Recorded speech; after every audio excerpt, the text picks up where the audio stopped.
G'day fans of the NPL, it is the Verd back with you again, and I am very excited to be bringing you Week 5 Power Rankings for the National Pokeball League, and of course I am not alone. As always, joining me is Paul or Phalop. How are you feeling today, mate? Hey man, yeah, I'm doing fine. Just finished some exams and now I've got a little bit of a break, so You, that's you nice. feeling good about them? Feel like it went well? Nah, one went well, one not. So yeah, Well, everybody in the comments, wish him luck. Alright, lots of luck for Phalop.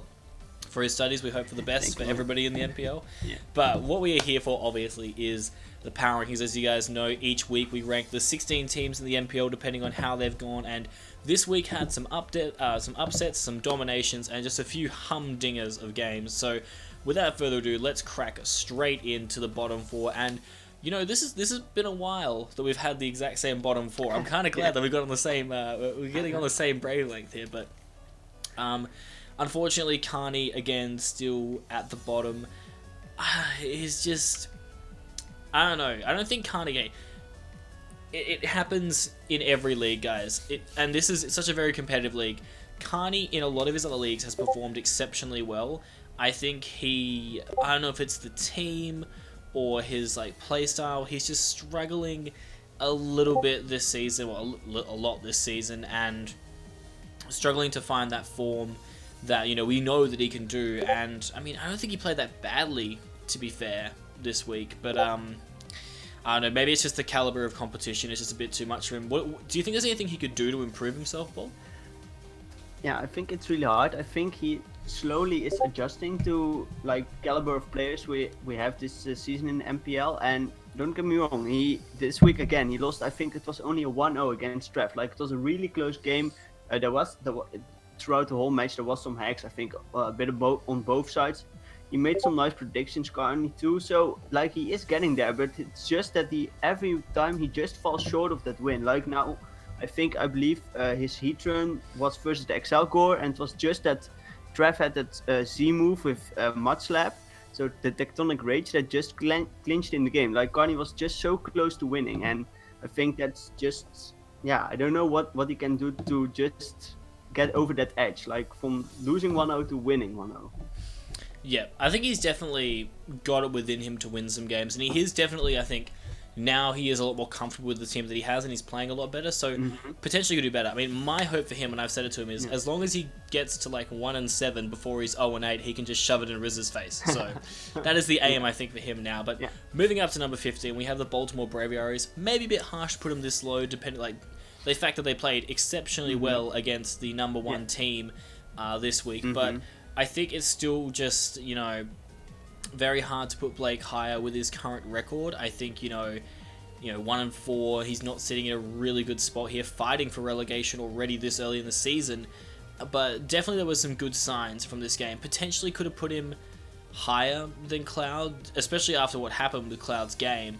But Yeah. I think for us, it's like the bottom four are all pretty level peggings where it's like they all have a lot of work to do to get themselves back up into that next group and to avoid really relegation is the main thing. I think Yeah. Yeah. definitely Cloud, Moxie, and Carney are the three right now that are very, very close to relegation this early in the season, which is very terrifying. I don't necessarily think he played that badly against Zaz. I think he actually played quite well. Yeah. But I definitely think there's a lot more room for improvement to go there. But moving on to Cloud, and obviously he did face a very, very tough opponent in Togue. Obviously, it was a very, very rough loss against Clefable. Very surprising that, he had a Toxapex and a Mega Beedrill and still lost to Clef. But, Yeah. Do you see Cloud improving this season? Yeah, it's just with Cloud. Like the past few weeks, I saw like him improving, and I was thinking, and he picked up 1 or 2 wins, and he had some really close games, and then just this game came around. It was a bit of maybe it's off week, but yeah, he just didn't have much for the Clefable, and that cost him the game. And like it's not bad that you lose like this once in a season. Like it can happen, especially against someone like Toke. But the problem for him is like, as you were saying, a relegation is something to be scared about, and losing 6-0 is a lot different as losing 1-0. So yeah, that's like that was the main point for him, I think, this week, the Yeah. differential. For sure. And then moving to the final team that we have currently sitting in the bottom four, we do have Danza and the Los Angeles Nido Kings. A very interesting game that he played against Riz. Yeah. It was very surprised just not to see Tapu Lele. I think, in most matchups, Tapu Lele is very, very good, and so very surprising that probably one of the most dominant Pokemon right now, I'd say, in ladder format and just draft format, in basically any format right now. Yeah. One of the most dominant Pokemon wasn't brought, and I mean, Danza gets quite hard on himself. Obviously, there was a little bit of hacks with obviously the roll on the crunches with Kangaskhan versus Rotom, but I think even if those rolls had happened, I don't really see how the battle would have changed, because Rotom still would have gone down, and there was still so much pressure being put on Danza's team that, I don't know, I just feel like, I don't know what's going on with him lately. He obviously had a really solid, I think, week 1 where he got his first victory, and ever since then it's just been a slow decline. So I don't know, is there anything you think he could do to really boost himself up at this point of the season? Yeah, I think he has to get back to the drawing board and to the prep. Like, sometimes it's just not that he's playing that well, but the teams he brought, Riz also said he was really surprised. Like, sometimes it's nice that you can surprise your opponent, but he didn't brought Tapu Lele. I think the fastest one he brought this week was like around base 90 speed, and that's not really nice, especially against Riz, who has things like Scolipede and such. Like, Lele, Alakazam, Superior. Like, it's just that this team prep, I think, is not really working out for him this time around. Maybe doing some more mock battles with people, or just get some advice from some people. I think that can definitely help him. For sure, I think he just needs to find his spark again, potentially. But we're going to move on to the next group of 4 here. And one team that maybe contentiously I have quite low, but I do have my reasons for that, is the St. Louis Reshiram's. Now, don't get me wrong, it was a really big win this week. Like, beating the Toronto Raptors is a big deal, but the reality of the matter is that Matty is still 2-3.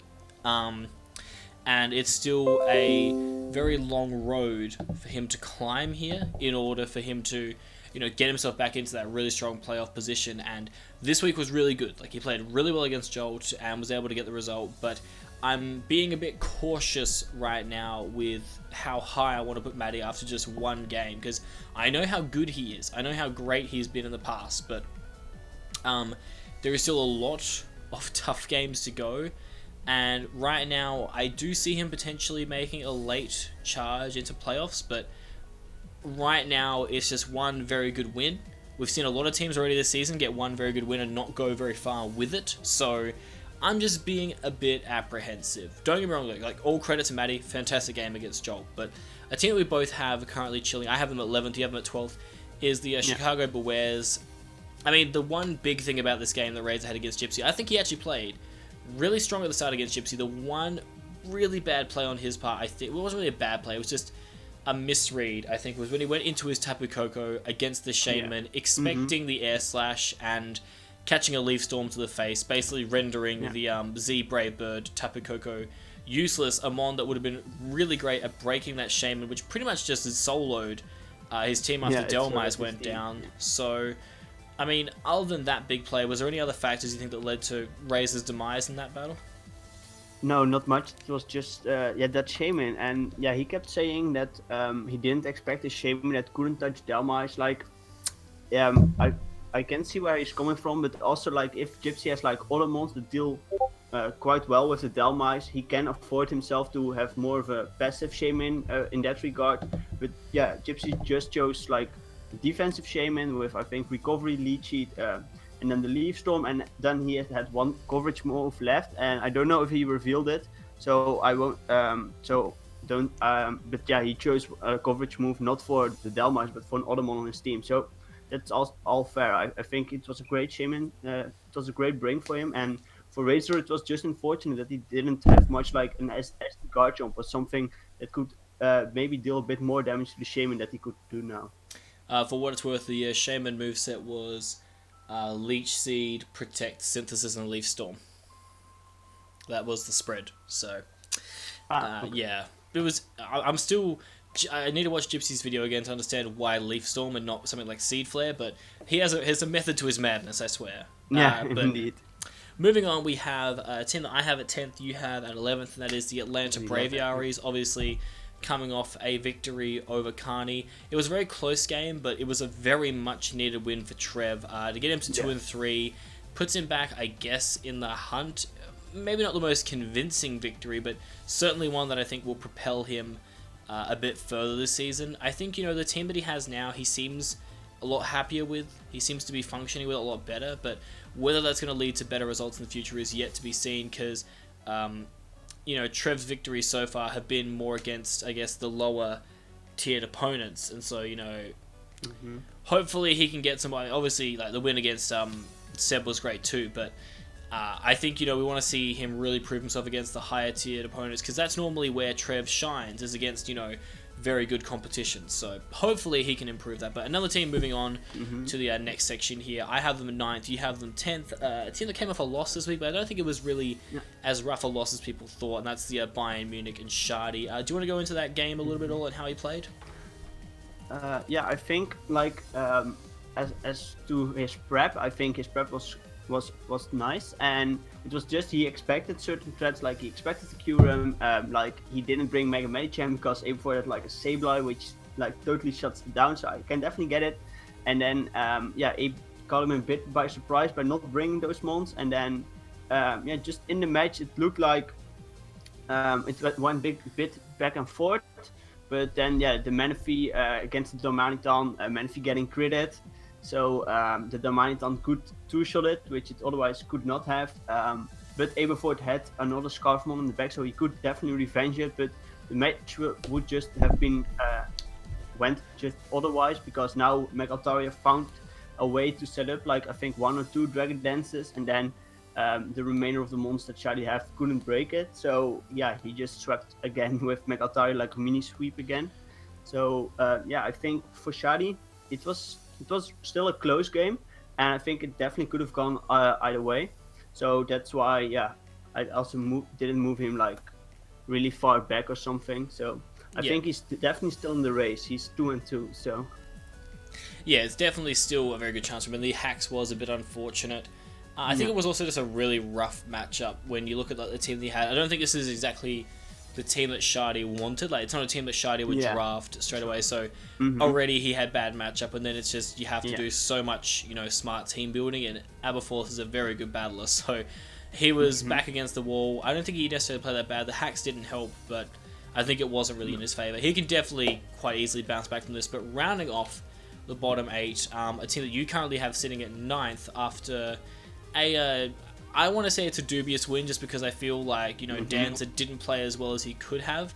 Do you still, obviously the win is still fantastic for Riz. He goes to 3-2, which is a lot better than he's done in, I think, his last couple of seasons in the NPL. He has done a couple more transactions, I believe, recently. I don't know how recently they've been done. I think they will be in this week's podcast, and it was some transactions with Trev, because Trev changed his team again. So. But when you look at, I guess, Riz's team as it is ever changing now, do you see him being a lot more competitive against the higher rated opponents in the future? I think it's with Riz, like he has a bit of the surprise factor. Like last season it was just a bit of an off season he had, and this time around he has like some very strong mons with the Genghis-Khan and the Hoopa Unbound, which everyone is quite afraid of to face, especially that Genghis-Khan. And now I think his team is more kind of bulky offense. It became, especially with the transactions he made. And I will definitely look forward to how he will perform, and I hope he can definitely prove himself and give some people a run for their money. Yeah, as we flip over to the next slide of the next group of 4, I do actually have Riz in the top 8 still, slightly, just. I think, 3-2 is enough to be in the top 8 right now. I think it's a good, respectable record to have halfway through the season. Being in the positive is pretty darn good. Not exactly sold on how he's performed against the higher tier opponents. Like, yes, he did get the win over Abe, but that was when, you compare the team that Abe had then to the team that Abe has now. I think the matchup against Riz will be a lot better for him now than it was back then. And I think, Riz definitely has it within him to play better than he is now. I mean, everybody was expecting Mega Kangaskhan to be broken, but it really hasn't been as threatening as a lot of other people expected this early in the season. So I'm not fully convinced just yet on Mega Kang being ridiculously broken. I think it may also depend on the battler, but I think also just a lot of people are prepping really well for it. And it's interesting though, a lot of weeks that, Riz will bring Mega Kang, but there's been a few weeks where he's actually benched the Hooper, which I've been very surprised by. It's the same thing, I guess, with Danza benching Tapu Lele. When you have such a strong Pokemon and a hard Pokemon to wall in the format, there's that kind of expectation that you bring it most weeks. So, I mean, it's up to Riz whether he does or not. I think he's playing quite well so far. I'll be just interested to see how he progresses through the rest of the season. But we're going to move on to the team that you currently have at number 8, the team that I have at number 6, which is the Toronto Raptors, obviously coming off their loss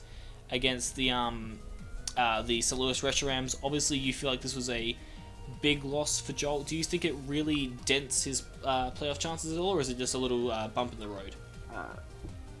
Yeah, I think it's more of a bump in the road because, I would also just say this when I would cover Maddie, but if you look at the standings, I think around just got I think 6-7 teams are 2 and 3. So like everything is still possible. But for Jolt, it's like compared to the previous seasons, that not last season but season before, it was you won't see Jolt starting off with a 2 and 3. And like last season, he also had like I think midway through like 3 losses in a row or something, and then he changed up his team and he got better from it. But for Jolt, it's uncommon to have quite so many losses, and there is a lot of great players this season, and he has had a rough schedule. And I think he definitely will bounce back, but I hope he doesn't fall in the losing track at least.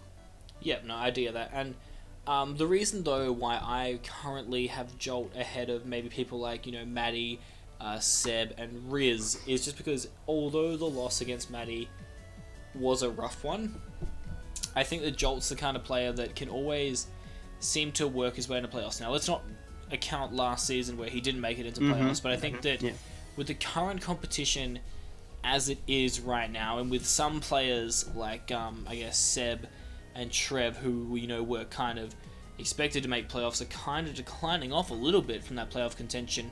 I think it does open the door for Jolt a little bit more. In his own division, he's not doing that badly at all. I think he has gone up against a lot of very tough opponents. To Jolt's credit, he hasn't gone up against too many of the players that are in the bottom half. Like, he has faced the Stealth Rocks, he has faced the Nido Kings, but other than that, most of the players that he's fought have been quite higher up, so he has had to test himself a bit more.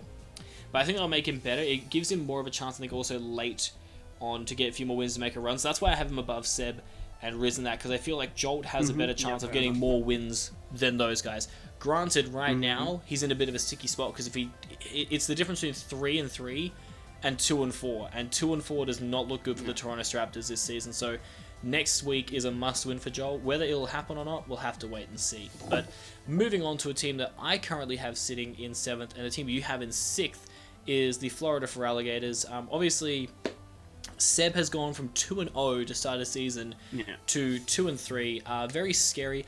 I mean, this is what we were kind of worried about, and we called it quite early on in our rankings. I think it was back in week 3. We said, Seb's going to be going up against a lot of tough opponents soon. Like, how is he going to perform against them? And as we've seen, these opponents have proved very, very competitive for Seb. I think his first couple of weeks, I don't want to say he had it easy, because no match is easy in the NPL, but I definitely feel like the opponents you're up against weren't of the same quality.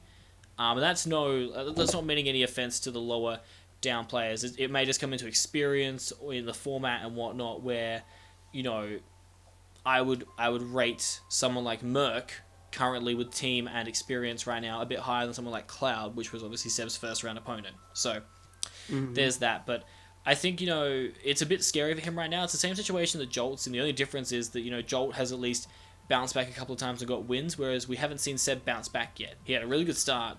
He's just dropped 3 games. So where is it from here? Do you go to 3-3 and bounce back and make that, mid-week charge, mid-season charge, or is he going to drop off and go to 2-4, which is a very scary possibility for him? Is there anything you think he's... I mean, I don't think he's even played that badly in the matches. I mean, obviously, the one thing to maybe point out was that in his game against Merc, he brought Toxic Orb Gliscor without Poison Heal, which, I mean, I don't know if that was a top tier session he was doing while he was recording that match, but not ideal. I don't know. I'm a little bit worried for him. You have him in 6th, but I mean, you have to be a bit worried about him too, right? Yeah, I'm definitely worried, but it's more like I think with Zap it was a bit of in real life issues, and he's been sick over the past few, I think almost a week or so, and just he didn't, and this was also a bit last week, like his prep was just a bit rushed and not to the best, to his best capabilities, and I think if he can like get back on track and the real life it goes before Pokemon, but if he just is stable again and he will have time to build and to mock everyone and to really go out there, I think he will definitely bounce back, and that's what I am hoping for, and that's why he's still at number 6. But if he keeps losing, it will be a really hard season. Yeah, for sure. And obviously a team that we will like have a little quick chat about is a team that you've jumped from being 15th. I'm gonna say it now again. 15th last week in the rankings, all the way up to 7th. Now I know you have a little bit of a crush on Matty Brolic, but this is a bit extreme. But obviously you have your reasons, so please, by all means, the floor is yours. Let's talk about why you got Matty up 8 spots this week. Yeah. So for Matty, it was like he was rusty. He had to go up against Jolt, not an easy opponent by no means, and just. I also helped him a bit with mock battle, but what I could see from Matty was like he got his drive back. He really wants to prove himself, and I think he built like many versions of the team and just came up with a really great team with a bit of gimmick in it, and just a nasty plot Decidueye with a lagging tail, which was really crazy to see, and then the Trick Room Majana that really put in a lot of work. Like he had some really great sets.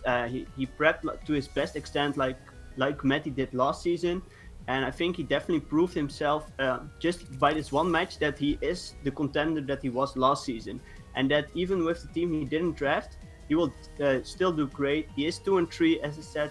A lot of people, like 6-7 people, are 2-3. If he can just keep this mood going, get like 2-3 wins in the next few weeks, he will be easy playoff contender. So that's why I moved him up all the way from 15th, because I didn't know what he would do, to like 7th after this really strong performance. And yeah, to see Matty back in his group. You know what? I got no problem with that. Honestly, as crazy as it was to see, I looked at the rankings and I'm like, oh shit, okay, that's happened. But it is completely understandable. Matty has done a phenomenal job to, come straight back in and perform the way he has. And I'm very excited to see where he goes from here. It's great to see returning coaches perform well. But moving on to the final spots before the top 4, and just missing out for both of us, I have the Reggie Giants, you have the Breloom. We both have these guys also at number 4, so I'm just going to quickly talk about them at number 5 first, and we'll just kind of discuss them a little bit both here, and then move on to the 3rd place team pretty much. So I have the Reggie Giants just a little bit below the Breloom, because obviously, one of the big factors is the fact that the Breloom are 4-1, and the Reggie Giants are 3-2. That's one factor. Yeah. At the same time, it's also that, Abe, I think the moment that he made those changes to his team, he has been a very dominant force in the NPL. Like, you look at people like Gypsy, Togue, and Zazo, who, yes, they have performed fantastically well, consistently well, but I think, Abe is another one of those players that is a bit of a underrated, dominator as well. Like, he has been very impressive in his games. Like, against Trev, the moment that Webbs got up, Trev was in trouble. Like, the moment those hazards were up, Trev was in trouble. And in his game against Shardy, it was the same thing. Like, Nidoqueen was basically just a Sashly designed to get up those rocks, because those rocks were really pivotal in getting certain KOs against Shardy's team. And obviously, the Altaria coming in clutch, I think it's the leading kill getter right now for the season, and it was actually a Pokemon that he didn't really want at the start of the season. He actually didn't think he was going to get it, because it made more sense for Joey to get it, but then Joey did a Poey Jokey aim and didn't even get it, so, it's whatever. I think, for me, I just think Abe has performed really well this season, a lot better than a lot of us initially first predicted.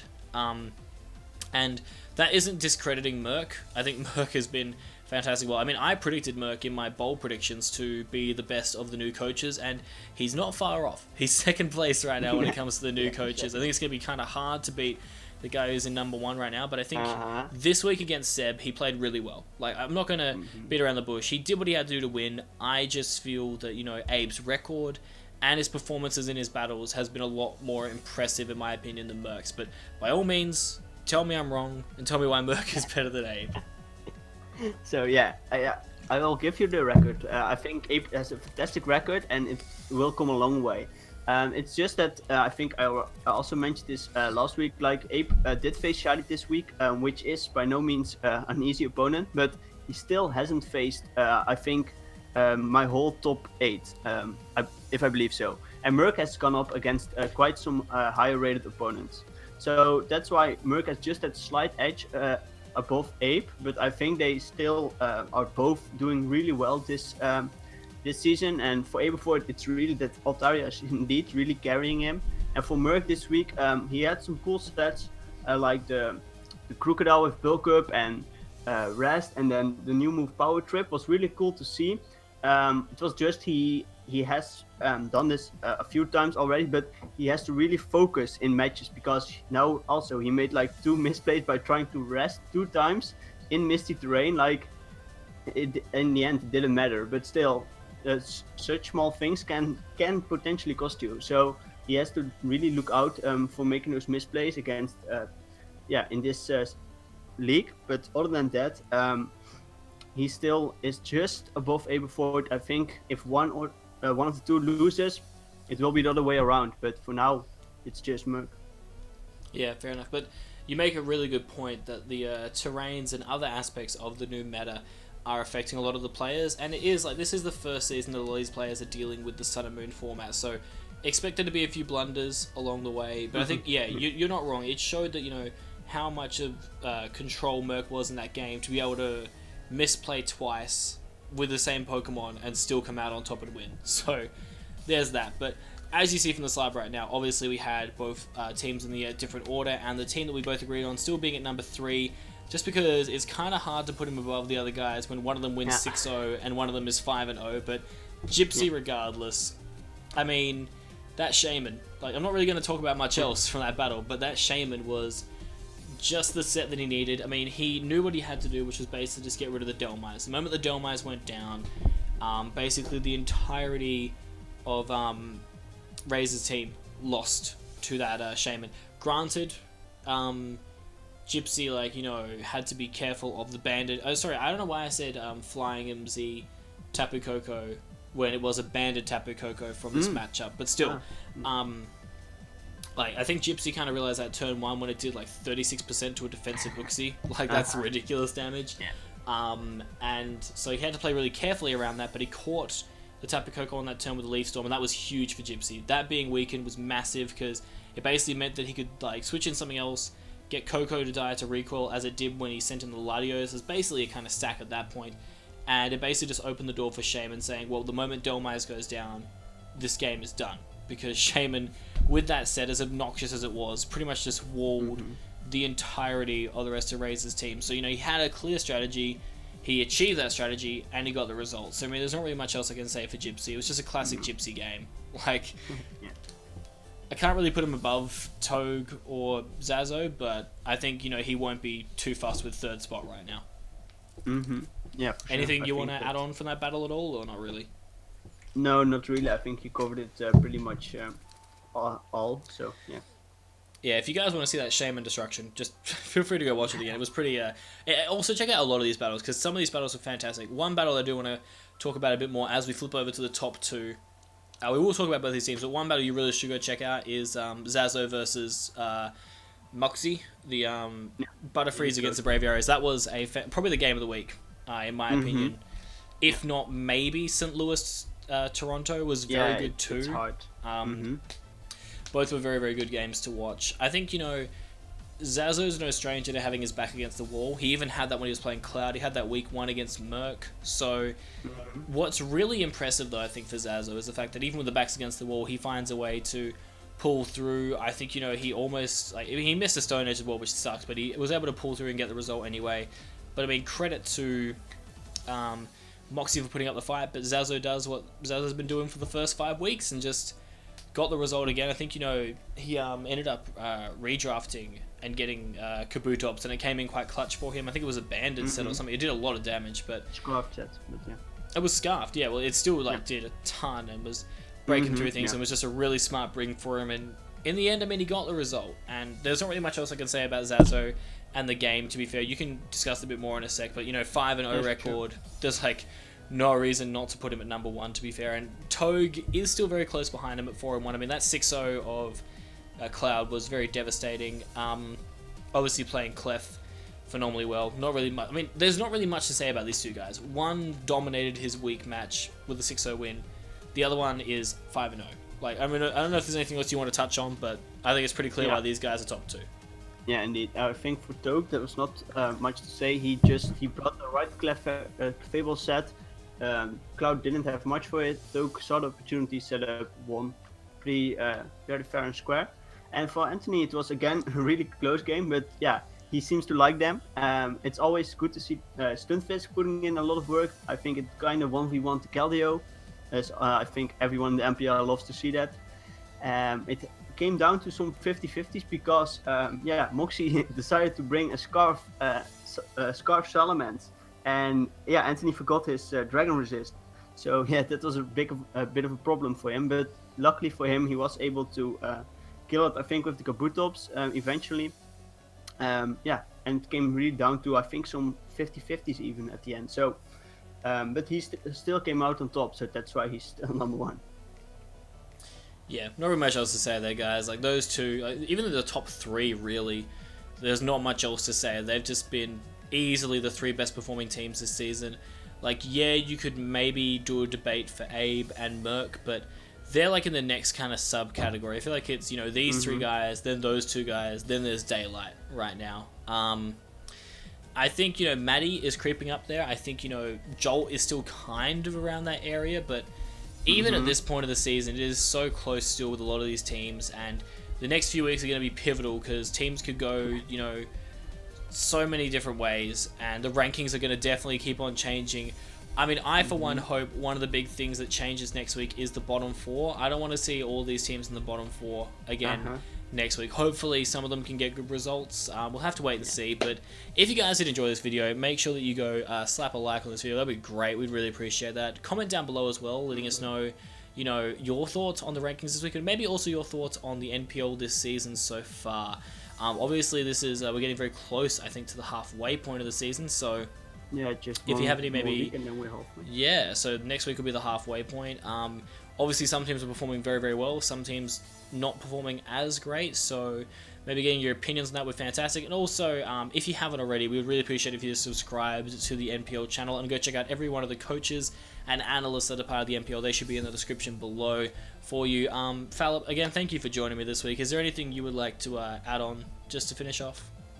No, not much. Just look out for the matches this week. I think the matches to highlight this week is is Jolt versus Sep. I think that's a really crucial game for both of them. So definitely check that one out. Yeah, one team's going to go 2-4, and the other team's going to go 3-3, which is massive. Very, very big game. There's a few good matches actually to look forward to, but yeah, I think Riz versus Gypsy is actually going to be a really good match as well. Should be good one to watch. But that's going to do it for us, guys. As I said, my name is Verd, and I was here with Phalop, and we are out of here. Look forward to more MPL content soon.